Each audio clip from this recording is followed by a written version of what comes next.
Mais uma vez, boa noite a todos. Que Deus abençoe. Prazer muito grande para mim estar aqui com vocês. Essa é a primeira vez que eu venho para Montreal. Estou morando já no Canadá há mais de 3 anos e nunca tive a oportunidade de vir aqui, né? E quando recebi o convite para fazer parte desse momento tão especial na vida dessa igreja, aceitei com muita alegria e trago um abraço da igreja irmã lá em Mississauga, que é uma cidade do lado de Toronto, uma igreja de brasileiros também, e uma igreja de brasileiros que agora teve um merge, que se juntou com uma igreja canadense, também da Igreja Reformada na América. Então, nós temos o maior grupo é de brasileiros, e o menor grupo agora são os canadenses. E como os nossos filhos de adolescentes só falam inglês, então foi uma mudança muito importante para a vida da nossa igreja. E para mim é um privilégio muito grande estar aqui com vocês e trazer uma mensagem nesse primeiro culto, depois que vocês foram oficialmente organizados como uma igreja emancipada, um corpo de Cristo que está nessa cidade com uma grande missão. E eu pedi para que Deus colocasse no meu coração uma mensagem simples, mas que tivesse um significado profundo para vocês, a respeito do que significa ser igreja de Cristo, na cidade de Montreal, no Quebec, no Canadá, no mundo. E eu gostaria de convidá-los então para que vocês leiam comigo um texto bíblico, muito conhecido, uma história muito conhecida do Novo Testamento, que se encontra em Marcos, capítulo 10, dos versículos 46 até o versículo 52. Marcos 10, 46 a 52. Diz assim o texto da palavra de Deus. Então chegaram a Jericó. Quando Jesus e seus discípulos, juntamente com uma grande multidão, estavam saindo da cidade, o filho de Timeu, Bartimeu, que era cego, estava sentado à beira do caminho pedindo esmolas. Quando ouviu que era Jesus Nazaré, começou a gritar: Jesus, filho de Davi, tem misericórdia de mim. Muitos o repreendiam para que ficasse quieto, mas ele gritava mais: Filho de Davi, tem misericórdia de mim. Jesus parou e disse: Chamem-no. E chamaram o cego. Ânimo, levanta-te, ele o está chamando. Lançando sua capa para o lado, de um salto pôs-se em pé e dirigiu-se a Jesus. O que você quer que eu lhe faça? Perguntou-lhe Jesus. O cego respondeu: Mestre, eu quero ver. Vá, disse Jesus, a tua fé o curou. Imediatamente ele recuperou a visão e seguiu Jesus pelo caminho. Vamos orar mais uma vez? Senhor, essa é a tua palavra. Esse episódio na vida de Jesus aconteceu há mais de 2000 anos atrás, mas ele fala conosco hoje. Nós pedimos que Jesus, que está aqui no nosso meio, que viveu essa história, através do Espírito Santo, fale conosco, para que possamos entender qual que é a missão, qual que é a lição para a tua igreja. E nós oramos em nome de Jesus. Amém. Todos nós aqui, ou a maioria de nós, somos estrangeiros numa terra nova, num novo país. Eu creio que se todos vocês aqui estão falando português ou outra língua, já são adultos, chegaram aqui de outro país. Vieram do Brasil, a maioria de vocês. E como é difícil, né, essa adaptação, quando a gente sai de um país, ou mesmo de uma cidade, ou de um lugar que a gente está acostumado, para um lugar novo, sem saber se a gente vai ser aceito, acolhido. É uma mudança muito radical. Eu já morei em outros países, já morei também em outras cidades, e eu me lembro que quando eu tinha apenas 13 para 14 anos, os meus pais mudaram de cidade, lá de São Paulo, que eu morava em São Paulo, para uma cidade do interior de São Paulo chamada Rio Claro. Não sei quantos conhecem, já ouviram falar dessa cidade, é uma cidade pequena. E nós mudamos para essa cidade no meio do ano letivo da escola. Então eu saí da 7ª série, da minha escola, que eu estava acostumado, que eu tinha os meus amigos, a minha turma, e mudei para uma cidade no meio do ano letivo e fui colocado numa escola que eu não conhecia ninguém, numa cidade que eu não conhecia, e para mim foi um trauma muito grande. Para o meu irmão também foi um trauma muito grande. E eu senti na pele algo que hoje é muito comum e é dito e é muito assim combatido, que naquela época que eu era criança, adolescente, nem se usava essa palavra, mas eu senti na pele o que é bullying. Você sabe o que é bullying? Você sabe, né? Eu senti isso na pele. Eu cheguei num lugar onde as pessoas não me queriam ali. E que as pessoas se sentiram invadidas, porque de repente veio um rapaz da capital e chega aqui e entra na nossa sala, nós já temos um grupo, uma comunidade, o que ele veio fazer aqui? E todos os dias naquela escola, eu e meu irmão, a gente sofria algum tipo de agressão. Eu, às vezes, estava no corredor da escola, indo para a classe, vinha alguém e me empurrava. Saía da escola, batia o sinal, a gente saía da escola, tinha 3, 4 rapazes ali, garotos esperando a gente para brigar com a gente. E foi um tempo assim muito difícil. E o pior de tudo não era às vezes tomar uns tapas na cara e ser empurrado, o pior de tudo era não me sentir aceito num lugar que eu estava. Mas graças a Deus, naquela sala de aula, 7ª série, tinha um aluno esquisito, era um chinês. E ele também era meio quieto, ele também não se relacionava muito com as pessoas ali da sala, ficava na dele. Só que ele era um rapaz grande, forte, e ele era faixa preta de Kung Fu. E eu pensei, eu vou fazer amizade com esse rapaz. E fiz amizade com ele. Eu lembro até hoje o nome dele, Ricardo Shen. E nós ficamos amigos. E a partir do momento que eu fiquei amigo do chinês, os outros meninos pararam de vir bater em mim. E aí ele se tornou o meu melhor amigo. E eu me senti acolhido, pelo menos por uma pessoa na escola. E aquilo me fez um bem tão grande. E me ajudou a viver alguns meses naquela cidade. Depois de um tempo a gente voltou. As coisas do meu pai não deram certo ali. A gente voltou e eu tive, graças a Deus, o privilégio de voltar na mesma escola, na mesma turma. E as coisas voltaram ao normal. Mas naqueles meses que eu fiquei ali, se não fosse aquele chinês, lutador de Kung Fu, eu não sei o que seria de mim.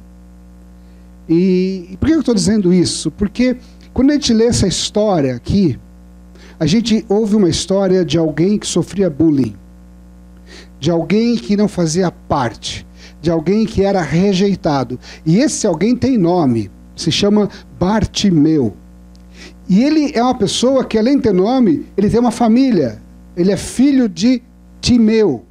Mas apesar de ter nome e ter uma família, ele era uma pessoa que estava à beira do caminho. Ele estava do lado de fora do caminho, à margem. Ele não fazia parte das pessoas daquele grupo que seguia Jesus caminho afora. E você precisa entender alguma coisa aqui do porquê ele sofria bullying. Ele era cego, e o texto deixa muito claro que ele era cego. E naquela cultura religiosa, a pessoa quando ela era cega, aleijada, ou ela tinha algum problema físico, uma doença, enfermidade, aquela cultura, aquela região considerava que aquilo era um castigo de Deus, porque ele havia cometido algum pecado muito grave, e ele estava sendo castigado por Deus. E por ser um pecador, ele era considerado impuro. E por ser impuro, ele não podia se associar com as pessoas, entre aspas, puras. Se ele quisesse adorar a Deus num culto, ele tinha que ficar num cantinho escondido ali lá de fora do templo. As pessoas não podiam tocar nele, porque se ele é impuro, as pessoas tocassem nele, estariam impuras também. Então você consegue imaginar como é que é a vida desse sujeito, que não podia enxergar e por causa disso tinha que viver pedindo esmola, contando com a misericórdia, com a atenção, generosidade de algumas pessoas que lhe jogavam algumas moedas. Essa é a história de um homem que sofria bullying, que não fazia parte. E do outro lado nós temos uma comunidade de seguidores de Jesus que o acompanham para cima e para baixo. É um contraste muito grande. Seguidores de Jesus que acompanham Jesus e vão passar por uma jornada, uma caminhada, onde existe não somente ele, mas tantos outros homens, mulheres, mendigos, à beira do caminho lá de fora. E esse cego não tinha nenhum amigo chinês, lutador de Kung Fu, para ajudar ele. Ele vivia por conta e risco próprio. Em Jericó, na cidadezinha do lado de onde ele estava, muito obrigado, Jesus e os seus discípulos se reúnem e eles se preparam porque Jesus está numa jornada para Jerusalém. Lá em Jerusalém, eles estão indo para a Páscoa. E naquele momento, daquela época, muitos judeus de vários lugares do mundo se juntavam e iam para Jerusalém para comemorar a Páscoa, que era a festa mais importante dos judeus. Então aquela estrada era repleta de peregrinos. E as pessoas então se juntam ao redor de Jesus. E eles saem. E quando eles saem em direção a Jerusalém, lá em Jerusalém já tem um outro grupinho de seguidores, de admiradores de Jesus, aguardando com ramos, com palmas, com faixas. Lá vem o rei dos judeus. Hosana. A programação está toda organizada. O protocolo está já organizado. Aquela procissão conduzindo Jesus, dos seguidores de Jesus, admiradores de Jesus, já tem um projeto, já tem um plano, já tem uma agenda, que é chegar em Jerusalém e eles vão aclamar Jesus como rei. Porque havia no coração daquela nação uma expectativa que Deus iria mandar alguém para libertá-los do poder político, econômico de um império que os oprimia. O Messias. E como eles já tinham visto Jesus fazendo milagres, fazendo coisas maravilhosas, eles pensavam, ele é o nosso libertador, ele é o nosso rei. E as pessoas se juntaram em torno dele.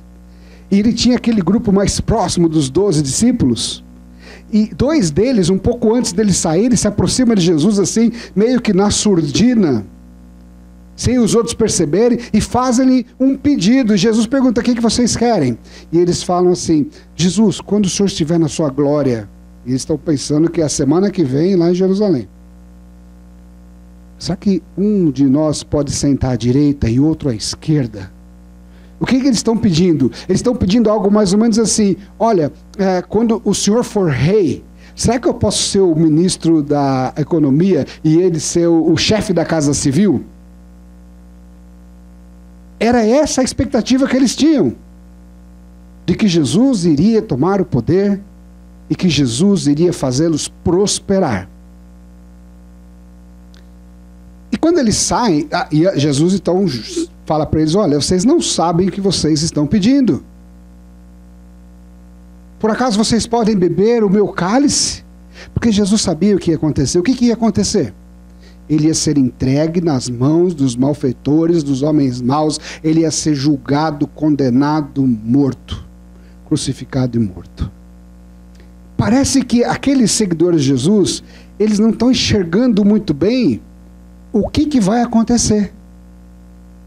Mas eles estão indo numa programação já pré-estabelecida. E quando eles estão seguindo o caminho afora, de repente, aquele sujeito que não fazia parte, aquele sujeito estava do lado de fora, ele começa a gritar. E o grito dele revela algo que ninguém estava enxergando. Mas ele, apesar de cego, enxergava.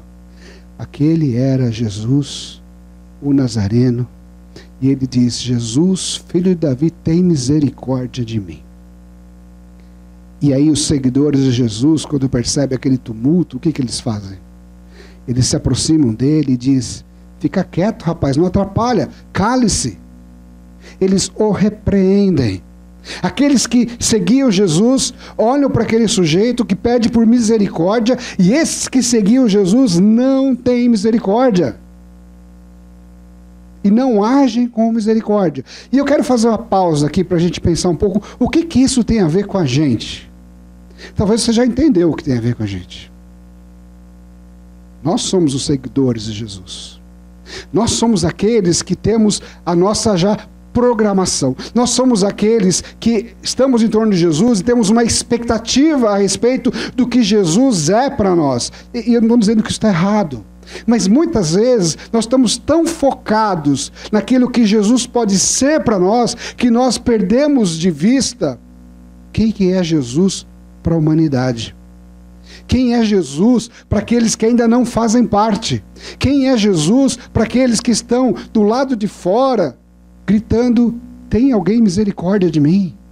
Talvez não com essas palavras, mas talvez com uma seringa de drogas injetando no braço. Talvez com 1 litro de bebida, tomando até cair na calçada.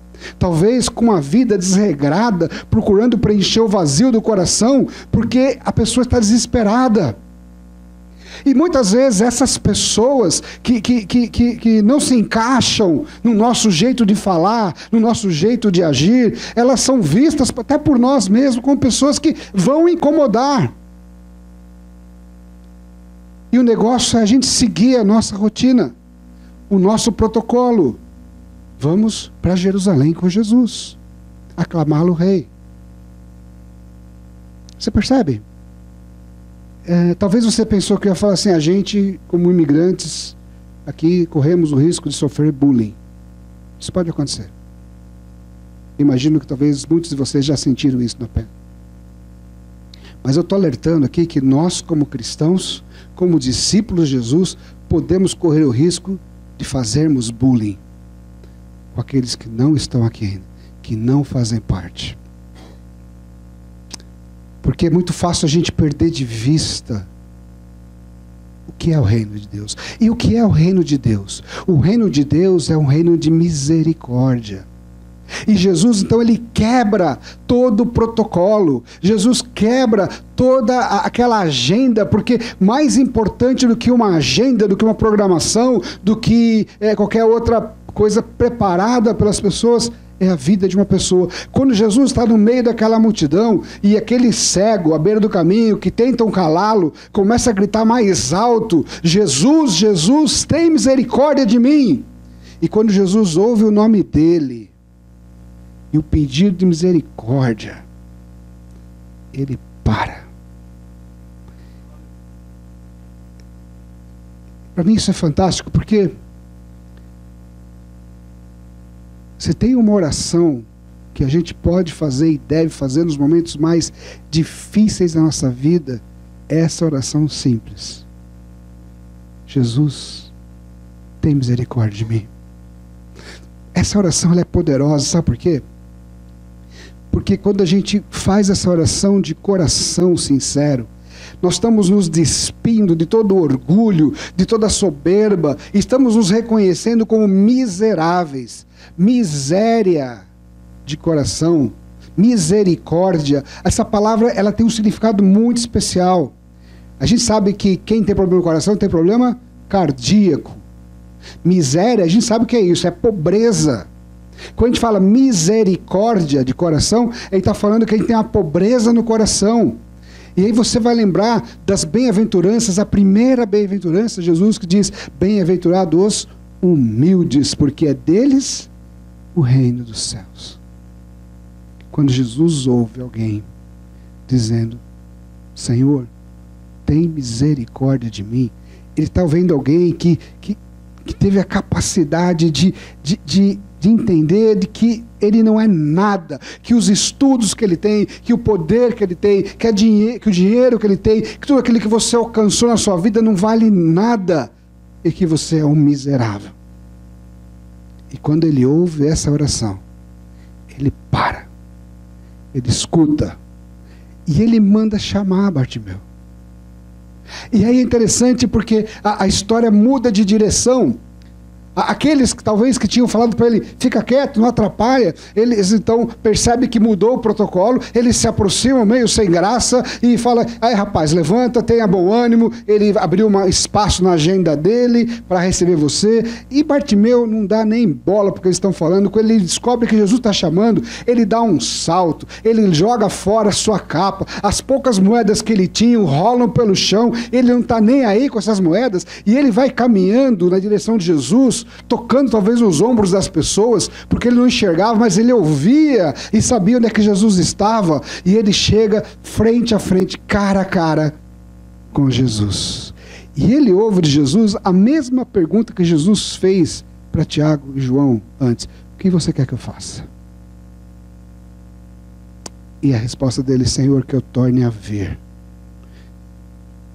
Porque aquela falta de visão era, na verdade, a razão de todos os males que ele enfrentava na vida dele. Aquela falta de visão significava pecado, imundície, marginalização, viver do lado de fora, perceber o mundo passando na sua frente e você não fazendo parte disso. E Jesus diz para ele: filho, vai, tua fé te curou. E diz o texto que imediatamente os olhos dele se abriram e ele passou a enxergar. E é interessante como essa história, ela acaba abruptamente, mas ela acaba de uma maneira muito significativa, porque diz assim que ele passou a ver e passou a seguir Jesus pelo caminho. Onde é que ele estava? Do lado de fora do caminho. E agora ele está no caminho. Ele faz parte daquela comunidade de seguidores. Jesus está mostrando para os seus discípulos qual é a missão dele. A missão deles, nossa, como discípulos, como igreja, é que no caminho que nós vamos trilhando a nossa vida, nós vamos acolhendo aqueles que estão lá de fora e trazendo para o caminho. Do jeito que eles estão, do jeito que eles são, acolhendo-os e aceitando-os do jeito que eles estão, porque quem vai transformar a vida das pessoas não somos nós, mas é o Senhor da vida, o Criador de todas as coisas, aquele que veio buscar e salvar o pecador. A transformação que Jesus faz na vida desse homem demonstra que Deus é um Deus de misericórdia, porque não é uma transformação e uma cura só física. Essa é uma cura física, sim, ele não enxergava, ele enxerga agora, mostrando que Jesus tem poder sobre o nosso corpo, mas essa é uma cura também social.